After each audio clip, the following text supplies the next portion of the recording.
Hello, Sean Gorse here, bringing you some great sales training, some training specific for real estate agents and best practices for real estate teams and brokers. What I'd like to talk today with you about is leads protocol. If you're in any kind of sales business where you're following up, you're getting hot new leads that are coming into you, whether it's through a website inquiry, a phone call, a text message, a lead magnet, they're coming into your business. You've got some kind of inbound flow of leads coming into your business. It's absolutely critical that you have a leads protocol. Now, if it's more than just yourself, if you're running a real estate team or a brokerage or something to that effect, you definitely want to have this leads protocol in writing. We're going to put up a copy here for you so you can see a good example. So I'm going to break down the major parts of a very successful leads protocol to have in place for yourself and the rest of your sales team. Okay, number one, inbound leads. How do we quickly answer inbound leads? It's going to go something like this. If you've got a round robin or a jump ball or something like that, you're going to, number one, claim the lead. Number two, drop whatever else you're doing to take that call. The only time, my golden rule on this is the only time I'm not doing that is if I'm not working business hours. This is going to be a life work balance decision for you. And I do and trust that you will honor that decision that you make for yourself in your calendar. And when I'm meeting with a client. So obviously, if I'm in a listing presentation, a buyer presentation, if that person needs my focus, I'm not going to take that call.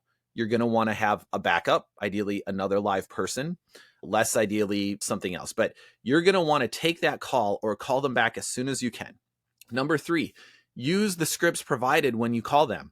Practice your intro script for an inbound call. And when you're not around, definitely put yourself in vacation mode so that it can just skip to the next best way to take an inbound lead, which would be like a live answering service or something akin to that.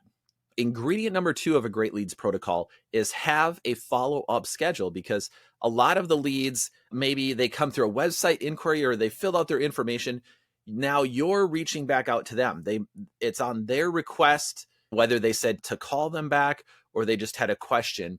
And you want to have a very specific cadence and schedule that you follow to call them back.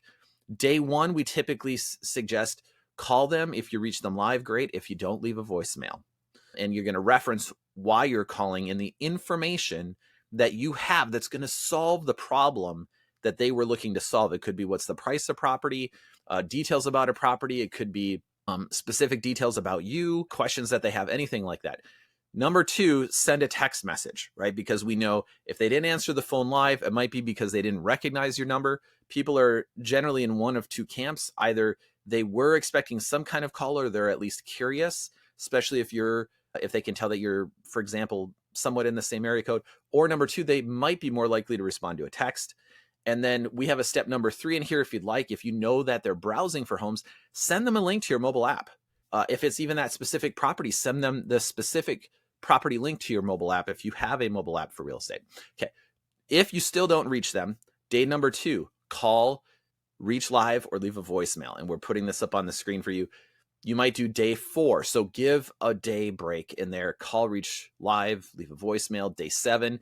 And then what we've got in this example is days 14, 21, 28. So basically every 7 days.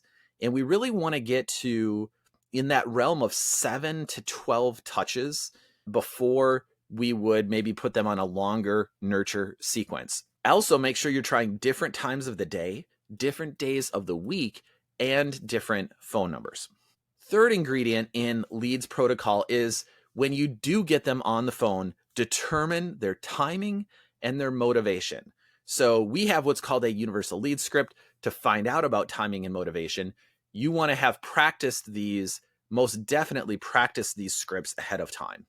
A lot of real estate agents and salespeople make this mistake, which is they ask a lot of questions, but we're not always really getting to either their true motivation or their true timing.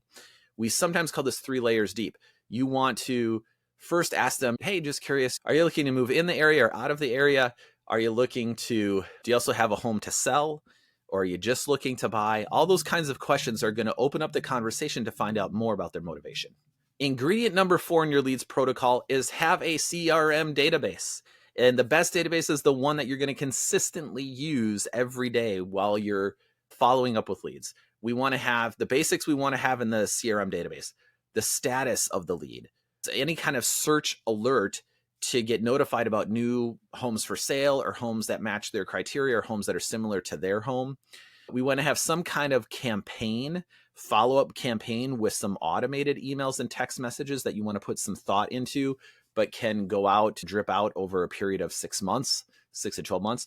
We want to have market reports for homeowners. We want to utilize tags. So if you know that they're a condo buyer, if you know that they're a townhouse seller, if you know the price range of their property that they would consider selling, we want to track these typically by tags. Obviously, if we can get more details on them, we want that in the CRM so that they can get our print marketing, our digital marketing. We can retarget them on social media.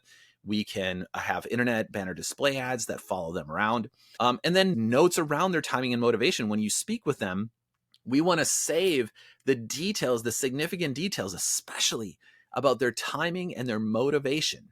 We want to save that in their contact record because we want to have enough people in our CRM that we can always remember the details about each person. We need to go and look through those notes. That's how many people we should have in our funnel that we're following up with on a consistent basis. And the 5th ingredient to a great leads protocol is to schedule your next call. And here's a good rule of thumb. Always take the time frame that they give you. When I ask them and I say, okay, great, you're thinking of waiting until the spring or the summer or 6 months from now, when would be a good time to follow back up with you? See if you have any questions. They're going to tell you a time, whatever time they tell you, cut it in half, but never let it go more than 90 days. Because in 90 days, a person's timing or motivation could really have changed. There's nothing worse than being too late. It's okay to be early, right? Most people consider that a courtesy, especially if you're coming from contribution and asking them if they have any questions or any way you could help them about getting clarity about the type of home they want or how much their home is worth in today's market. If you're coming from contribution on those calls, it's always better to follow up too early than too late. Always have a next call scheduled for everyone in your CRM.